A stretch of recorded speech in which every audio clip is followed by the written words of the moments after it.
اکثر یہ سوال ہوتا ہے کہ جی جب ایک امام ہیں تو ان کو غیبت میں رکھنے کا فلسفہ کیا ہے، مقصد کیا ہے؟ تو اس کے اوپر جو ہے وہ خود ائمہ نے بھی تفصیلات بیان کی ہیں اور علماء شیعہ نے بھی اس کے بارے میں چیزیں بتائی ہیں، لیکن علماء شیعہ نے جو چیزیں بتائی ہیں وہ بھی ائمہ علیہ السلام کے فرامین کی ذیل میں ہی انہوں نے بیان کیا ہے۔ فلسفہ غیبت سے مراد یہ ہے کہ امام کو غیبت میں کیوں رکھا؟ اس سے پہلے کہ جس طرح کے امام تھے 11 امام، ظاہر بظاہر لوگوں کے ساتھ ان کو زندہ رہنے کے لیے اجازت کیوں نہیں دی؟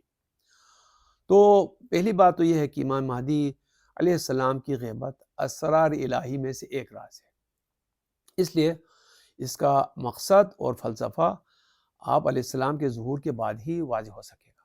تو ہم تمام مقاصد سے، تمام رازوں سے اس وقت ہم واقف نہیں ہو سکتے۔ جب تک امام ظاہر نہیں ہوں گے تب تک ہمیں اصلی فلسفے کا پتہ نہیں چلے گا۔ البتہ روایات میں آپ علیہ السلام کی غیبت کے مقصد کے بارے میں کچھ اشارے موجود ہیں جن کا خلاصہ ہم یہاں پیش کرتے ہیں۔ یہ بات کہ جب تک امام کا ظہور نہیں ہوتا تب تک ہمیں ان کے غیبت کے فلسفے کی سمجھ نہیں آئے گی۔ اسی طرح سے جس طرح سے قیامت جب تک برپا نہیں ہوتی ہمیں قیامت کے بارے میں حالات کا صحیح علم نہیں ہو سکتا، اسی طرح سے عالم برزخ کے بارے میں بھی ہمیں اس دنیا میں رہتے ہوئے صحیح حالات کا علم نہیں ہو سکتا۔ وجہ یہ دنیایں بالکل مختلف ہوں گی اس موجودہ دنیا سے۔ امام زمانہ عجل اللہ تعالیٰ فرج شریف کے ظہور کے بعد کی دنیا اس موجودہ دنیا سے بالکل مختلف ہوگی، کیفیات کے لحاظ سے، کمیات کے لحاظ سے، حالات کے لحاظ سے۔ اس لیے ہم ابھی اس دنیا میں رہتے ہوئے اس دنیا کی عقل، اس دنیا کی سمجھ بوجھ کو استعمال کرتے ہوئے ہم اس زمانے کے حالات کو ہم سمجھ نہیں سکیں گے۔ ایک کلو میں آپ کو دے سکتا ہوں اس موقع پہ کہ ہماری احادیث میں ہے کہ اللہ تعالیٰ نے علوم کے 27 حروف رکھے ہیں، یعنی علوم 27 حروف میں ہے۔ امام زمانہ کے ظہور سے پہلے دنیا کو جو کچھ علم حاصل ہوا ہوگا وہ 2 حروف سے زیادہ نہیں ہوگا۔ جب امام زمانہ عجل اللہ تعالیٰ فرجہ شریف ظہور فرمائیں گے تو وہ باقی 25 حروف بھی لے آئیں گے، یہ جو موجودہ 2 حروف ہیں یہ بھی کامل ہو جائیں گے، اور آپ جو 25 حروف لے آئیں گے وہ بھی کامل ہو جائیں گے۔ اس لیے علوم کامل ہو جائیں گے اور لوگوں کی عقلیں کامل ہو جائیں گی۔ تو ظاہر ہے 2 حروف کے علوم پر ہم ان 27 حروف کے علوم کے اندر ہونے والے حالات کا اندازہ کیسے لگا سکتے ہیں؟ ہم سمجھ نہیں سکتے ابھی، کیونکہ ہمارے علوم کی جو سطح ہے بہت پست ہے۔ علوم کی سطح پست ہونے کے حوالے سے ہمارے عقلوں کی سطح بہت پست ہے، اس لیے غیبت کا صحیح فلسفہ ہم اس دور میں سمجھ نہیں سکیں گے۔ وہ جو چیزیں ائمہ نے ہمیں بیان کی ہیں ان میں سے کچھ یہ ہیں۔ پہلا سبب یا پہلا فلسفہ، خالق کائنات نے انسان کی ہدایت کے لیے 1,24,000 پیغمبر اور کثیر تعداد میں ان کے اوصیاء بھیجے ہیں۔ پیغمبروں میں سب سے آخر میں چونکہ حضرت محمد مصطفیٰ صلی اللہ علیہ وآلہ وسلم تشریف لائے تھے، لہٰذا ان کے جملہ صفات و کمالات و معجزات حضرت میں جمع کر دیے، یعنی آخری نبی میں تمام انبیاء کے تمام صفات جمع کیے۔ اور چونکہ آپ کو بھی اس دنیا فانی سے جانا تھا، اس لیے آپ نے اپنی زندگی ہی میں حضرت علی علیہ السلام کو ہر قسم کے کمالات سے آراستہ کر دیا تھا، علوم سے بھی اور باقی کمالات سے بھی۔ سرور کائنات کے بعد دنیا میں صرف حضرت علی علیہ السلام کی ہستی تھی جو کمالات انبیاء کے حامل تھی۔ آپ علیہ السلام کے بعد سے یہ کمالات اوصیاء میں منتقل ہوتے ہوئے، یعنی آپ کی اوصیاء منتقل ہوتے ہوئے امام مہدی علیہ السلام تک پہنچے۔ خلیفہ وقت امام مہدی علیہ السلام کو قتل کرنا چاہتا تھا۔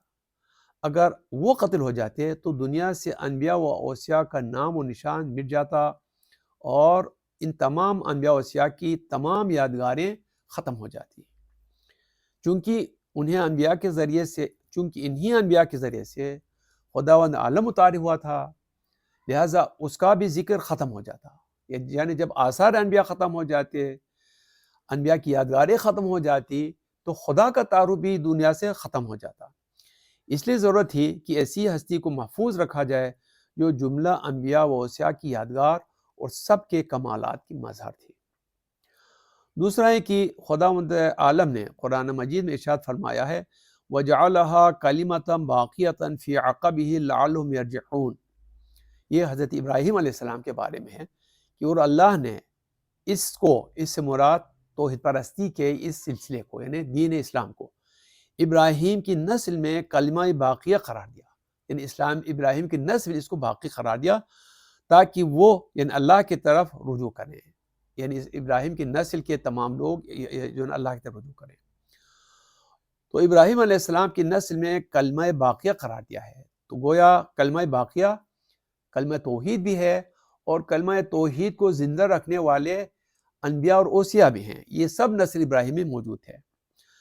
نسل ابراہیم علیہ السلام آپ کے دو بیٹوں سے چلی ہے، ایک حضرت اسحاق اور دوسرے حضرت اسماعیل۔ بڑے بیٹے حضرت اسماعیل ہیں، چھوٹے بیٹے حضرت اسحاق ہیں۔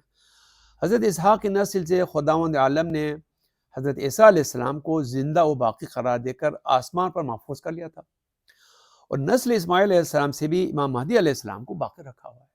تو گویا نسل ابراہیم میں انبیاء کے جو دو سلسلے تھے، ایک حضرت اسحاق سے چلی تھی، ایک حضرت اسماعیل سے چلی تھی، ان دونوں کی یادگاریں جو ہے نا اللہ تعالیٰ نے محفوظ رکھا ہے۔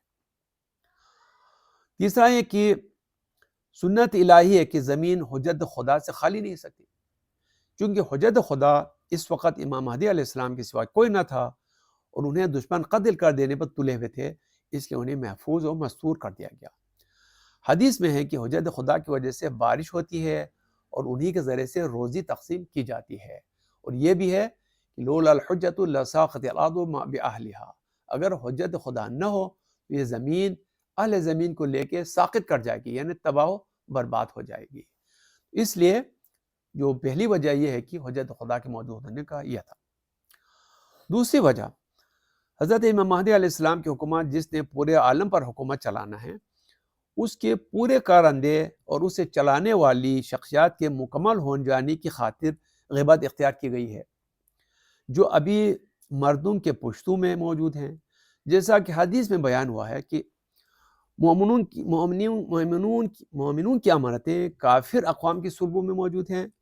اسی طرح حضرت قائم علیہ السلام ہرگز ظہور نہ فرمائیں گے مگر ایک ہی کافروں کی پشتوں میں اور ان کی صلبوں میں جتنے بھی مومنین ہیں وہ سب پیدا ہو کر وجود میں آ جائیں، یعنی امام کے ظہور سے پہلے جتنے مومنین نے اس دنیا میں آنا ہے وہ تمام جب تک اس دنیا میں نہ آئیں تب تک امام کا ظہور نہیں ہوگا، اس لیے اس میں وقت لگ رہا ہے۔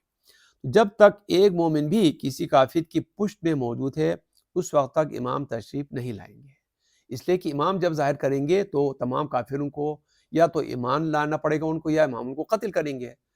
تو ہر وہ کافر جس کے صلب میں کوئی مومن بیٹا ہے لیکن اس نے خود ہی کفر کی موت پہ مرنا ہے، اس کے دنیا میں آ کے زندگی گزار جانے تک امام علیہ السلام کی جو ہے غیبت جاری رہے گی۔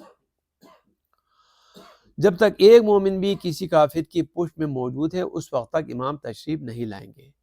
جب یہ سب کافروں کی پشتوں سے نکل آئیں گے تو اس وقت آپ علیہ السلام ظہور فرمائیں گے اور سارے کافروں کو قتل کر دیں گے، کسی ایک کو بھی باقی نہ چھوڑیں گے۔ آپ کی آمد سے قبل سب پر حجت تمام ہو چکی ہوگی۔